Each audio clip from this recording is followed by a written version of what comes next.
Et si tu étais en dépression sans même le savoir? Parce que la dépression, c'est pas juste une question de pleurer tout le temps et de plus être capable de rien faire. La dépression, c'est pas toujours visible à l'œil nu. Psychologue, on va parler parfois de dépression fonctionnelle. Donc, un épisode dépressif, ça peut prendre 1001 visages. Et parfois, on réalise pas qu'on est en dépression parce qu'on continue de fonctionner, parce qu'on est hyper fonctionnel, parce qu'on a à l'intérieur un critique très élevé et parfois une partie sauveuse qui se dédie aux autres, qui vont faire qu'on va fonctionner en surface énormément, mais qu'à l'intérieur, on est peut-être en grande détresse, en grande souffrance ou même littéralement en dépression. Un des premiers signes, c'est que tu ne ressens plus rien. Même ce que tu aimais, ce qui te passionnait, ce qui te faisait triper, ce qui t'excitait, ce qui te rendait joyeux ou heureuse, tu les regardes et tu ressens plus rien. Tu les fais, ces choses-là, et tu ne ressens plus rien. Ton sport préféré, un vide. Les gens que t'aimes, tu t'éloignes. Ton projet de rêve, flou et abandonné. C'est pas que t'aimes plus la vie ou les choses, c'est pas que tu t'aimes plus. C'est comme si ton système de plaisir était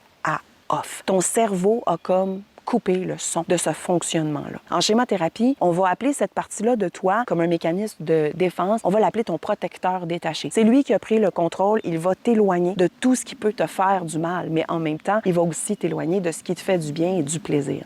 D'ailleurs, il y a des aspects neurostructurels, neurochimiques qui sont impliqués là-dedans. Donc, la production d'hormones de bonheur est mise en quarantaine ou carrément arrêtée par la dépression. Et à ce moment-là, on va avoir dans notre système chimique beaucoup plus de cortisol, d'adrénaline que de dopamine, sérotonine, endorphine et ocytocine. Le deuxième signe qu'on peut observer souvent chez les personnes qui sont en dépression fonctionnelle, c'est que tu vas être constamment impatient, en colère, irritable. Et c'est pas tout le monde qui vit la dépression qui est constamment en train de pleurer ou dans la tristesse. Beaucoup vont vivre des grandes tensions, de la nervosité, de l'irritabilité, parce que quand tu es toujours stressé, là, ben, t'as plus de patience, t'exploses pour rien, tu te sens à bout et tu veux ensuite.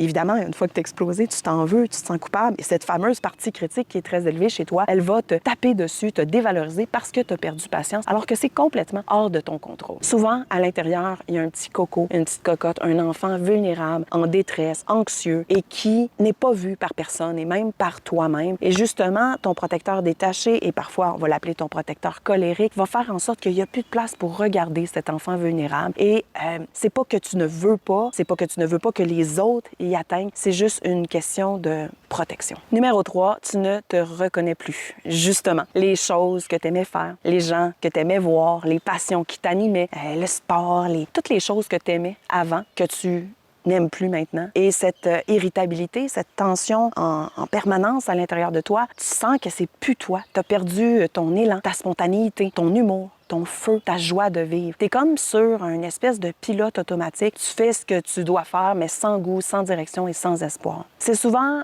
le signe que ton adulte sain n'est plus le chef d'orchestre de ton fonctionnement interne. C'est souvent le signe que ton adulte sain est écrasé par le critique trop exigeant et workaholic, par le détaché. Et même si ces modes-là, ces parties-là de toi cherchent à te protéger pour survivre dans quelque chose qui est très souffrant et qui est très difficile, ça t'éloigne de qui tu es vraiment et ça t'enfonce dans tes besoins affectifs qui sont pas répondus, tes valeurs aussi qui sont pas alignées avec ce que tu fais au quotidien. Si tu te reconnais là-dedans, je veux dire, d'abord, une capsule vidéo, c'est pas assez pour poser un diagnostic. Il faut que tu ailles voir un professionnel de la santé mentale, un psychologue, psychiatre, pour aller chercher le bon diagnostic, mais aussi pour aller chercher de l'aide. Parce que la dépression, c'est quelque chose de sérieux. Ça se règle pas toute seule. Ça prend des stratégies, des moyens, des gens, parfois une médication, des changements dans notre hygiène de vie. Mais c'est possible et ça vaut vraiment la peine de le faire. Ce que tu vis, c'est vrai. Ça se passe en silence. Peut-être que les autres le voient pas ou le comprennent pas, mais c'est bien réel et tu mérites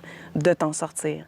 Pas seul, pas en te jugeant, pas en étant trop dur, mais tout simplement en reconnectant avec cette partie vulnérable à l'intérieur de toi et en demandant de l'aide. Je te transmets de l'espoir. Je te dis, ça vaut la peine. Moi aussi, je me suis sortie d'une dépression, mais moi aussi, même si je suis psychologue, ça m'a pris de l'aide. Demande de l'aide.